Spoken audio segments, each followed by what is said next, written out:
Broken hips, which the improvements have been developed here in our region. They're now extending dozens of lives.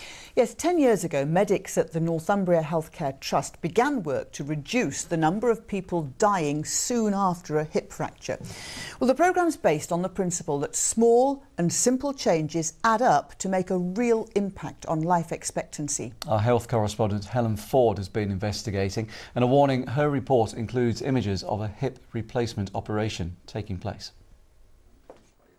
So if you have a sit down on the bed, get yourself comfortable. Malcolm Joyce arrives at hospital for a medical procedure that should improve his quality of life.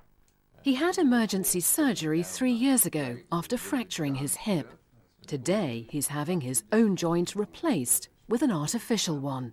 I've taken the trouble to prepare myself mentally, and I'm hoping, because I've done that I can cope with this thing without too much trouble. I'm going into it very, very optimistically. I'm an optimistic sort of person.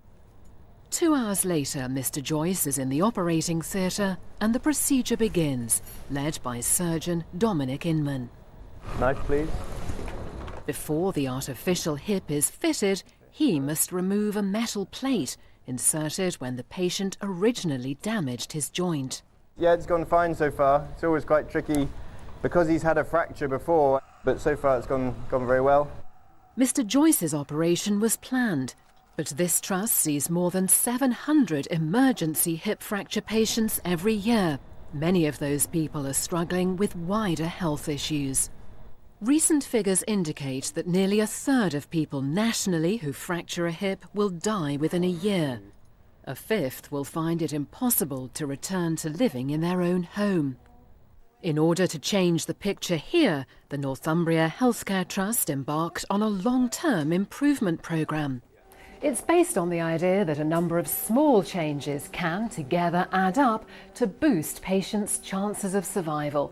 It requires a whole team of people working together. Some of those changes are simple and inexpensive. Top of the list, ensuring patients receive the correct nutrition, doubling their normal calorific intake. We keep, apart from the ordinary food charts that we keep in every patient's file, I also do a daily audit on what people eat and drink to make sure that they are getting the correct calories. And obviously, apart from giving the people the food, you also need to go back and make sure that they are actually taking that food. And patients continue to be monitored when they've left hospital. How critical is it that you don't just say goodbye when they leave these four walls? Well, we want to carry on the work that was started here, so we need to know that they're still having that extra nutrition, because the job doesn't stop here, it carries on, because we know it's intrinsic to their recovery. Having established its programme, this trust has been working with others, including South Tees, to share good practice and save lives. The whole point is to try and get benefits across the country, and if we can prove that this model works, then it gives a very good platform for others to go forward and do a similar thing. Now that this is happening, it's definitely much safer than it was 10 years ago, having a hip fracture.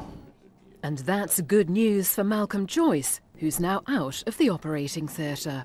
I've been visited by the surgeon who did the operation, that's Mr. Inman, and he says that everything went hunky-dory. I feel as if I could go and jump a 5-bar gate now. Other patients may simply be aiming to get home to restart their lives. With the spotlight firmly on these procedures, that goal should be more achievable. Helen Ford, ITV News, Cramlington. And Malcolm, we wish you all the very best with your recovery.